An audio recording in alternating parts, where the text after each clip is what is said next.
नमस्कार छात्र मित्रों, मैं हिंदी अध्यापक श्री एम.बी. पाटिल सर, श्री शिवाजी विद्यालय महागाव, तहसील गडिंग्लज, जिला कोल्हापुर। बच्चों, आज की इस वीडियो में हम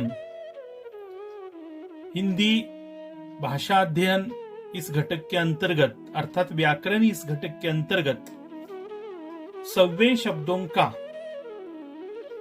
तीसरा प्रकार जो है जिसका नाम है विशेषण।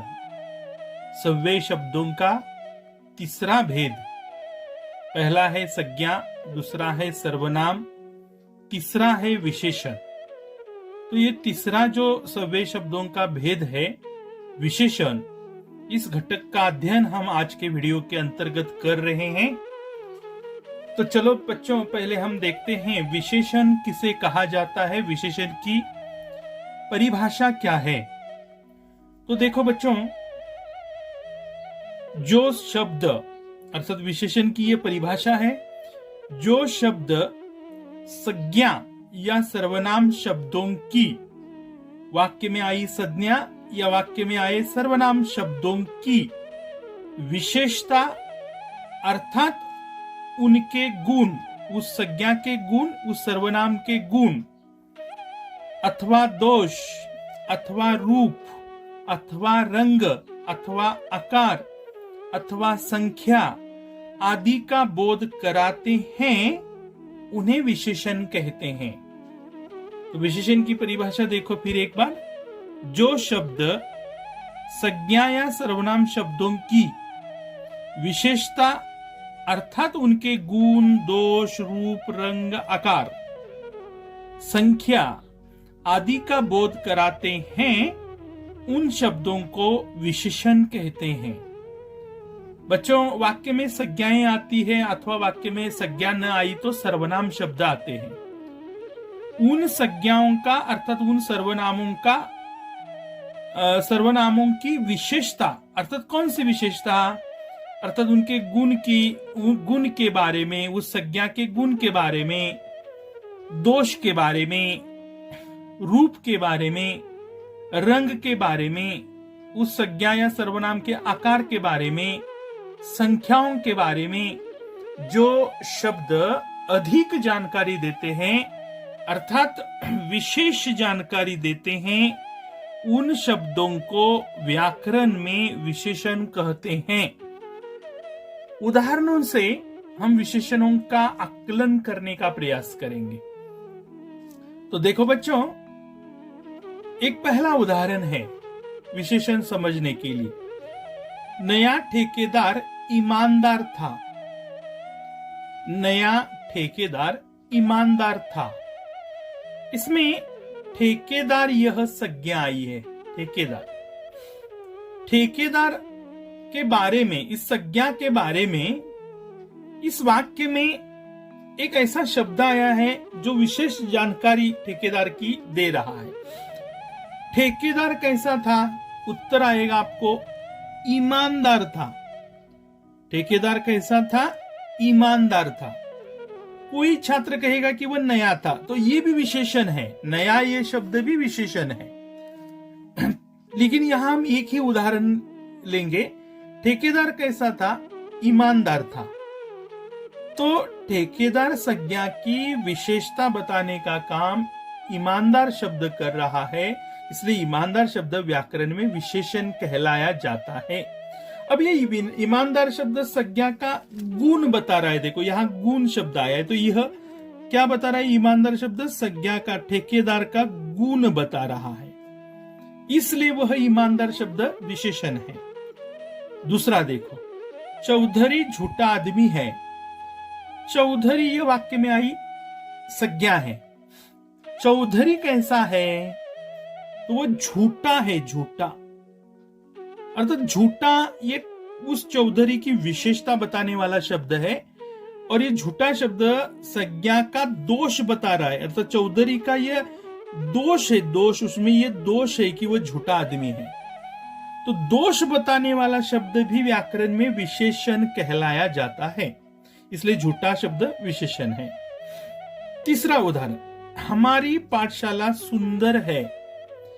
तो इसमें संज्ञा आई है पाठशाला। पाठशाला, तो हमारी पाठशाला कैसी है? पाठशाला के बारे में विशेषता बताने वाला शब्द है सुंदर। पाठशाला कैसी है? सुंदर है, सुंदर। तो सुंदर यह शब्द पाठशाला संज्ञा की विशेषता बता रहा है, अर्थात सुंदर शब्द पाठशाला का रूप बता रहा है। सुंदर होना ये रूप है, तो रूप बता रहा है, इसलिए सुंदर शब्द व्याकरण में विशेषण कहलाया जाता है। चौथा उदाहरण देखिए, गुलाब का फूल लाल है। गुलाब का फूल लाल है, तो यहां फूल यह संज्ञा है। फूल यह शब्द संज्ञा है। कैसा है? अर्थात गुलाब, गुलाब भी संज्ञा है। गुलाब का फूल कैसा है? उत्तर आएगा आपको लाल। तो गुलाब के फूल के बारे में लाल शब्द अधिक जानकारी देता है, अर्थात वह गुलाब के फूल के बारे में यह रंग बताता है, और इसलिए ये रंग बताने वाला लाल शब्द व्याकरण में बच्चों विशेषण कहलाया जाता है, क्योंकि यह गुलाब के फूली संज्ञा का रंग बता रहा है। तो रंग बताने वाले शब्द को भी विशेषण कहते हैं। पांचवा उदाहरण, गांव में बड़ा तालाब है। गांव यह संज्ञा है, तालाब यह भी संज्ञा है। तो कैसा तालाब गांव में है, या गांव में कैसा तालाब है? तो तालाब की विशेषता बताने वाला शब्द आया है इसमें बड़ा। तो बड़ा यह शब्द तालाब संज्ञा का आकार बता रहा है, आकार।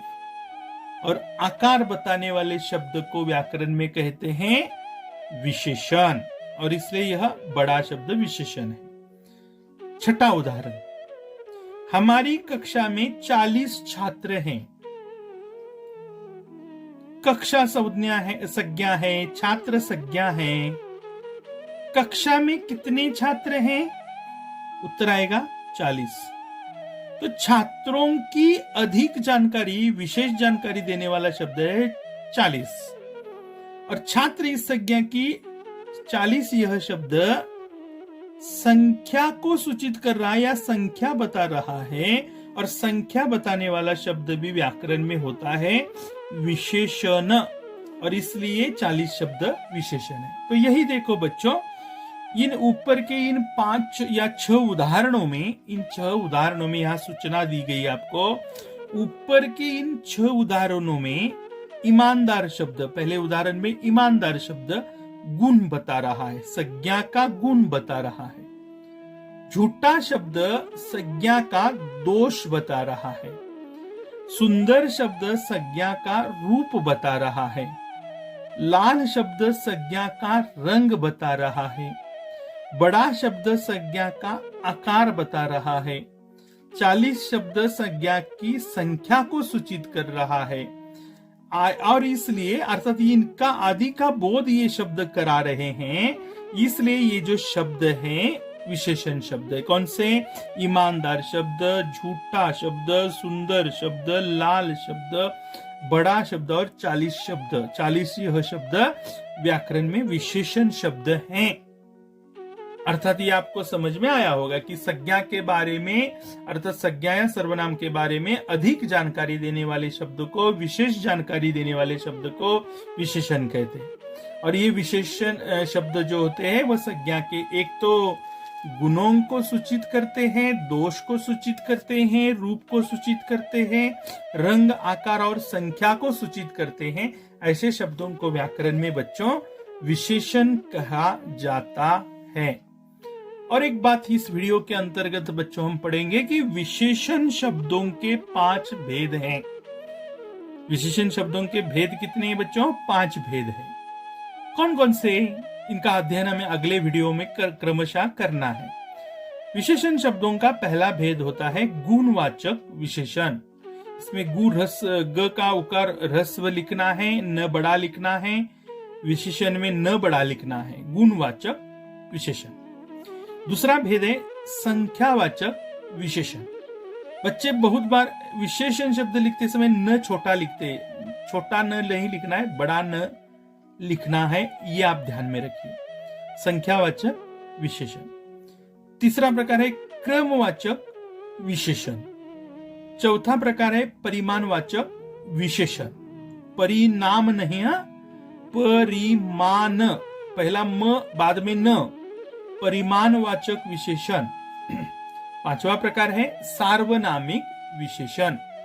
तो बच्चों इन 5 भेदों का अध्ययन हमें क्रमशः आगामी वीडियो के अंतर्गत करना है। आज के वीडियो के अंतर्गत हमने विशेषण शब्द की परिभाषा देखी, विशेषणों के उदाहरण देखे, विशेषणों की अधिक जानकारी पढ़ी, विशेषणों के भेद पढ़े। तो इनका अध्ययन आप अपने इस वीडियो को संदर्भ में लेकर, इस वीडियो को देख कर ये विशेषण समझने का प्रयास कीजिए। ये संपूर्ण जो जानकारी है, आपको जो अध्यापन घटक दिया है मैंने, ये संपूर्ण शुरू से लेकर अंत तक की, यहाँ तक की ये जानकारी जो है वो अपने व्याकरण की कॉपी में सुंदर शुद्ध वर्तनी के साथ लिखिए। और आगामी वीडियो में हम पढ़ेंगे गुणवाचक विशेषण किसे कहते हैं। तब तक के लिए बच्चों मैं आपसे विदा लेना चाहूंगा। आपका दिन शुभ हो, मंगलमय हो। धन्यवाद।